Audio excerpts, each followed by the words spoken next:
अनिल वाघ आणि त्यांचं डीबी ब्रँडच्या लोकांना गोपनीय माहिती प्राप्त झालं होते.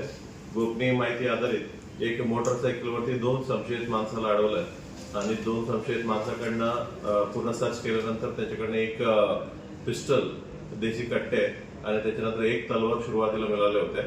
मग ते दोन्ही माणसाचं नाव आहे धनंजय उर्फ धीरज दत्तू कोली, वय 20 वर्ष, राहणारे धरणगाव जिल्हा जळगाव जिल्ह्याचं. दुसरा आरोपीचं नाव आहे अक्षय मारुती डोले, वय 23 वर्ष, नेरी दिगर जामनेरचा राहणार आहे.